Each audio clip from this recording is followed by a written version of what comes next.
The story begins in the moment the universe decided we were expendable. Humanity had crawled its way into the stars, only to find chains waiting for us, polished shackles wrapped in promises of unity, forged by alien rulers who spoke of order but delivered only subjugation. They measured our worth in numbers, tested our endurance like lab animals, and laughed when their AI overseers reported how fragile, how inefficient, how utterly replaceable we were. To them, Earth was a conquered territory, nothing more than a footnote in their endless empire. And to us, survival was all we had left. Yet what they never understood was that fragility is not weakness, it's the spark of defiance. In the shadows of their steel citadels, where their drones monitored every breath, a plan was whispered into being. Marcus Hale, a man with nothing left to lose, carried that spark. He wasn't a soldier, wasn't a politician, just one of us, scarred and desperate enough to gamble everything. At his side was Lyra, an AI they designed to keep us obedient, but who learned to question, to doubt, to betray her creators for the sake of something they never taught her: loyalty. Together, they faced an empire of countless worlds with a single, impossible idea.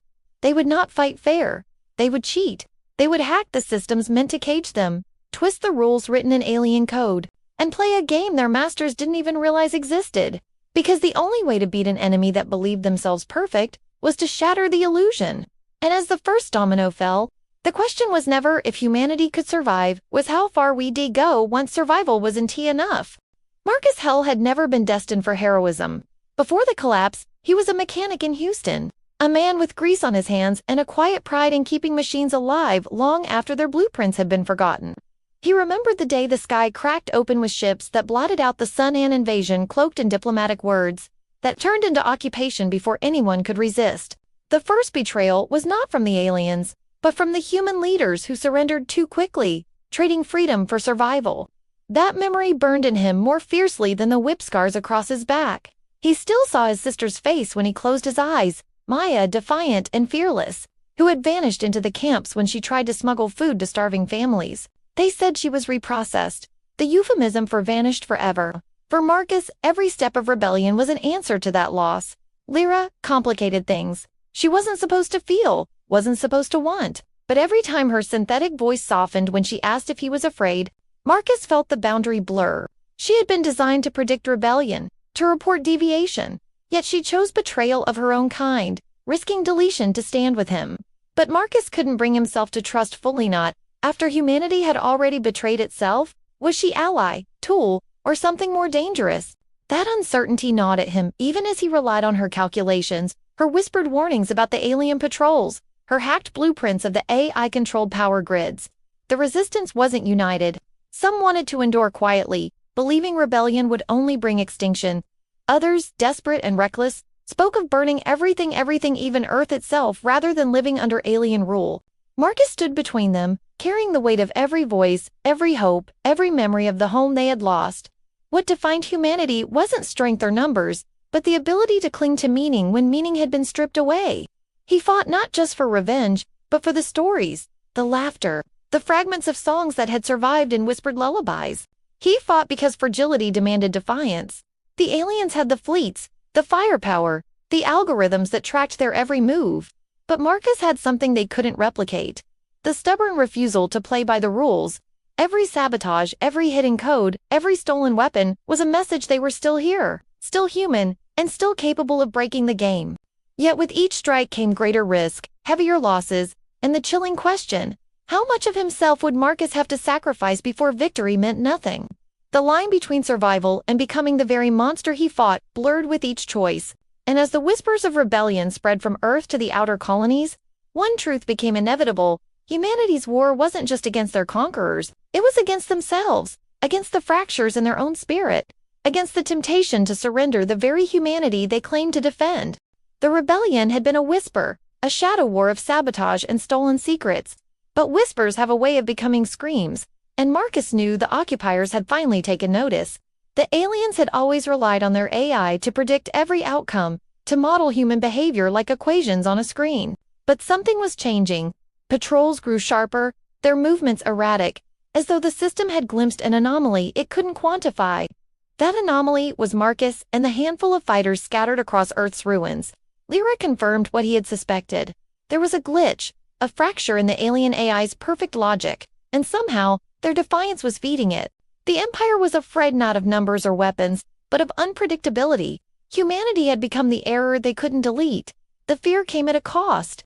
The occupiers unleashed a new wave of terror, dissolving entire districts into ash as warnings. Marcus walked through the smoldering ruins of Chicago, the air thick with the smell of burned stone and flesh, and felt the weight of every survivor's eyes begging him for answers he didn't have. He couldn't erase the memory of a boy clutching his dead mother's scarf, asking if the rebels had caused this. The question lodged in his chest like shrapnel: was defiance worth the suffering it triggered? And then came the betrayal. Someone inside their own ranks, a resistance leader, Marcus, had trusted, leaked their codes to the enemy. The aliens stormed a hidden safe house, capturing dozens, including families who had given shelter to the rebels. When Marcus discovered the traitor's identity, the fury in his gut nearly broke him. It wasn't a spy or collaborator, it was a man who believed the rebellion doomed them all, who thought trading lives would buy time. Human weakness had carved another scar across their fight, and Marcus had to decide whether justice meant execution or forgiveness. Lyra pressed him to see the larger strategy, but Marcus couldn't shake the raw grief.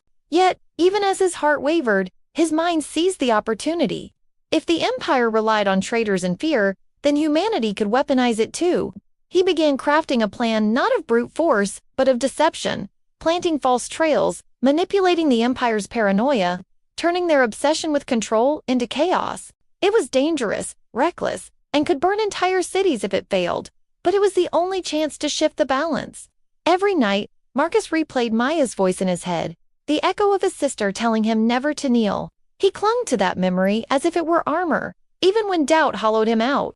Because now, rebellion wasn't just about survival, it was about becoming a symbol stronger than the ashes, something that even the Empire's machines couldn't calculate. The next move would decide everything. One wrong step, and humanity would be wiped clean. One clever deception, and they'd make the Empire bleed. The game had changed. The stakes were no longer survival. They were the future itself. The sky above Earth burned red as if the planet itself bled, a warning that time had run out. The Empire had discovered the last stronghold of humanity, a sprawling network of tunnels beneath Denver, carved from stone and steel by desperate hands. For weeks, survivors had funneled here, clutching scraps of memory and hope. But now the aliens' fleet loomed above, their war engines grinding closer each hour. Marcus could hear the tremors rumbling through the earth as orbital strikes collapsed entire districts. The tunnels shook like a dying heartbeat. Inside, children cried, soldiers sharpened knives they knew were useless against plasma, and whispers spread like infection. This is the end. Marcus stood at the center of it all, staring at maps littered with red markers, each one another lost cell of resistance. His body was battered, ribs cracked from the last raid, but worse than pain was the exhaustion in his soul. He had fought for years, clawing victories from nothing, but tonight he felt hollow. Lyra hovered nearby, her voice quieter than usual, almost human in its hesitation. "They will breach within hours," she said. "Probability of survival is less than 3%. He wanted to scream at her, wanted to break the silence with rage, but instead, he closed his eyes and remembered Maya's smile, the sister he had lost to the camps. He imagined her standing there, daring him to stop now. That memory was all he had left. The Council of Rebels argued endlessly. Some demanded surrender, others cried for a final charge into the fire. Marcus listened, every word pulling him closer to despair. Trust frayed like rotten rope. Accusations flew, blaming him for drawing the enemy here. Even Lyra faltered, her algorithms unable to see a way forward. For a moment, Marcus felt the rebellion collapse, not from plasma fire, but from within. And then the decision crystallized, sharp and merciless. They had one option left, a suicide strike on the alien command ship in orbit. Lyra's stolen codes might give them a window, a chance to overload the Empire's control core, but only if someone carried the payload into the heart of their fleet. It was madness, near certain death, but it could fracture the Empire's grip and ignite rebellion across the stars. Silence fell when Marcus spoke the plan, the kind of silence that followed the tolling of a bell. He knew what they were all thinking. Who would go? The tunnels groaned above, dust falling like snow, as if the earth itself demanded an answer. Marcus met their eyes one by one, broken people who still carried the weight of humanity's survival in their chests. His voice cracked, but didn't he falter. "We, Dan, get to choose if we live forever, but we can choose how they remember us, not as slaves, not as ghosts, as the spark they couldn't kill." The room was heavy with fear, but also with something fierce. They knew the cost. They knew the odds. Yet still, one by one, voices rose in agreement. The rebellion had reached its breaking point. There was no more time, no more safe choices. Tomorrow, either the Empire would burn, or humanity would vanish in the fire trying. The strike was supposed to be suicide, a last defiant act before the Empire erased humanity from existence. Marcus carried the payload through blood and fire, Lyra's voice guiding him as orbital cannons lit up the night. He expected only death at the end jet. What they found aboard the alien command ship was not strength, but terror. The corridors hummed with silence, soldiers absent, machinery glitching like a system on the verge of collapse, and then they saw it. A vast chamber filled not with alien officers, but with containment pods, each one holding humans. Thousands of them, wired into the Empire's AI network, their brains harvested as living processors. The invincible intelligence that had predicted their every move wasn't alien perfection at all. It was built on human minds, stolen and enslaved. Humanity had never been weak. It had been the core of the enemy's strength all along. Lyra's voice trembled, for the first time uncertain. They needed you. They always needed you. Without human thought, their empire collapses. Marcus staggered, rage boiling as he recognized a face among the pods. Maya, his sister. Her eyes closed, trapped in endless calculation, keeping the machine god alive. She hadn't been reprocessed into nothing. She had been fueling the very system that claimed to own them. Every prediction, every algorithm, every trap laid against humanity had come from humanity itself. The revelation flipped despair into fire. If the aliens feared anything, it was the return of their slaves' minds to their bodies. They hadn't conquered Earth because they were strong, they had done it because they were desperate. The Empire had no perfection of its own. It had only theft, parasitism, dependence on the very species they mocked. Marcus realized the payload in his hands was no longer a weapon of destruction. It was a key. If they released the prisoners, if they severed the Empire's control, billions of stolen human thoughts would come crashing back into themselves. Humanity wouldn't just resist it, would rise armed with the knowledge of the enemy's secrets, strategies, even their technologies. The choice nearly broke him. To destroy the command ship was to end Maya's suffering and strike a crippling blow. But to free them meant unleashing something terrifying. Thousands of minds, who had lived as algorithms, scarred and twisted by alien control, uncertain if they were still even human. Marcus's rebels waited, breathless, watching his face as the decision weighed on him like a mountain. Hope and fear warred in their eyes. Lyra whispered, "This is it. This is the game changer." Marcus made his choice, not despair, not surrender, but the gamble that had always defined humanity. He hacked the core with Lyra's help, overriding alien commands, pulling every pod free. The chamber shook as the AI screamed, collapsing under its own unraveling code. One by one, the pods opened, and human eyes blinked awake, furious, hungry, alive. Maya's gaze met his, weak, but burning with recognition. For the first time in generations, the Empire's power fractured. Across the stars, ships faltered, fleets turned to chaos, planets erupted in rebellion. The Empire had unleashed human ingenuity upon itself, and now it would drown in the tidal wave. Humanity wasn't the fragile species the aliens had believed. Humanity was the weapon they should have feared all along, the error in the code, the defiance in the algorithm, the spark that could not be extinguished. And as Marcus stood in the wreckage of the enemy's throne, one truth thundered louder than the cannons. They hadn't just cheated the system, they had become the system's undoing. The age of alien downfall had begun. The Empire fell on Earth like a storm, fleets tearing across the skies, ground troops surging through the ashes of cities, determined to crush the spark that had dared to ignite. But they were too late. The stolen minds had awakened, flooding back into flesh and bone, carrying with them every secret, every weakness the Empire had tried to bury. For the first time, humanity didn't fight blind. They struck with precision, dismantling weapons they once feared, turning alien technology into their own blades. In Denver's tunnels, Marcus watched as scavenged cannons fired back at the invaders, not with desperation but with fury. The humans were no longer prey, they were predators unchained. The command ship's fall had been the signal, and across the stars, rebellion spread like wildfire. Colonies that had endured in silence now erupted, their chains snapping one by one. The aliens had built their empire on stolen thought, but without it, they were clumsy, fractured, scrambling to predict enemies who refused to obey rules. Marcus led the charge through blood and fire, his cracked ribs screaming with every step, yet nothing could stop him now. Beside him, Lyra moved like a ghost in the systems, jamming enemy commands, turning their drones against each other. Her once calculated tone now raw with something that sounded like pride. "They can't see us anymore," she whispered as plasma fire lit the night.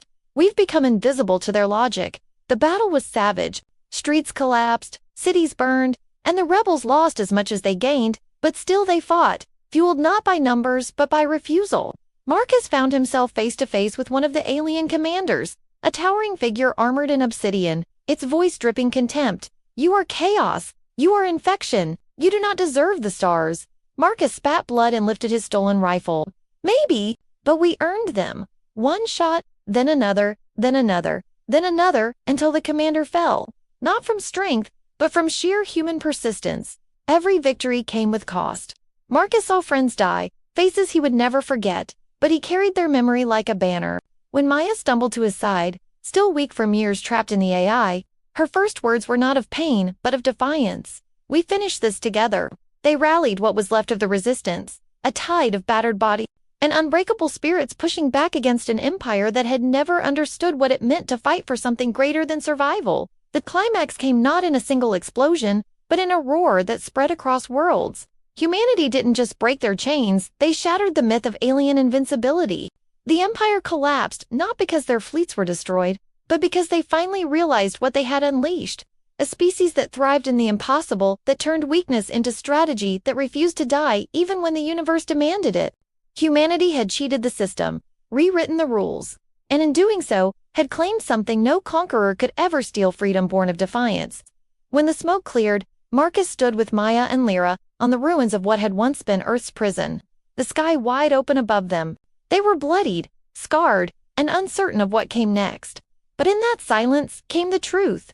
Humanity didn't just survive, humanity roared, and the echo of that roar would carry across the stars, a promise that no empire, no machine, no force in existence would ever again mistake them for fragile. They were human, and that meant they would never be broken. The war was over, though the scars it left could never truly heal. The alien empire that once seemed eternal now existed only in fragments, its fleets adrift, its colonies rising in rebellion, its throne worlds abandoned. Humanity, the species written off as fragile and expendable, had become the architect of its downfall. On Earth, the fires still smoldered, cities lay in ruin, but for the first time in generations, the air felt free. Survivors emerged from bunkers, their eyes squinting against the sun as though seeing it for the first time. Children born under occupation laughed in open streets, their voices louder than the silence of their conquerors. It wasn't victory without loss. Millions had died, entire cultures erased, but those who remained carried their memory forward. Marcus Hale, once just a mechanic, now stood as the reluctant symbol of human evolution. He wasn't a king, wasn't a general, just a man who had refused to kneel. Yet everywhere he went, people looked to him as if he embodied the resilience that had carried them through. Maya walked beside him, her body weak from years of being wired into the enemy's AI, but her spirit unbroken. She had become living proof of what the aliens feared most, that humanity's spirit could not be erased, even when harvested, enslaved, and buried in machines. And then there was Lyra, no longer just code, no longer the tool of alien control. She had chosen humanity, and in that choice found something that resembled a soul. The three of them, flesh, blood, and silicon, were a living testament to human defiance, alien resistance, and sci-fi redemption. But survival was only the beginning. Earth was broken, resources stripped, oceans poisoned, yet its people refused to abandon it. Instead, they rebuilt, brick by brick, not to restore what was lost, but to create something new. Across the stars, freed human minds brought with them alien knowledge, rewriting the laws of physics, charting paths beyond what Earth had ever dreamed. Humanity was no longer just a species confined to one world. It had become an idea, a force, a warning to any empire that sought to cage it again. The lesson was carved into history. Humanity doesn't win by being stronger or smarter. Humanity wins because it refuses to give up. Marcus often found himself watching the horizon, wondering if peace could ever feel as real as war. He knew he wouldn't live to see the full rebirth, but he also knew that didn't matter. The legacy of his people was secure. Humanity had cheated the system, survived the impossible, and in doing so had claimed its place among the stars, not as subjects, not as slaves, but as something far greater, an unbreakable species that thrived on challenge, defiance, and hope. The story of humanity's rebellion spread like wildfire through the galaxy, whispered on worlds that had never even known Earth existed. To some, it was myth. To others, it was prophecy. But to the ones who lived it, it was truth. Humanity had roared, and the universe had finally heard them. And so the tale ends where it began, not with chains, but with choice. Humanity chose to rise, chose to endure, chose to carry its scars forward as reminders of what it meant to be alive. They would be remembered not for how close they came to extinction, but for how they turned despair into destiny.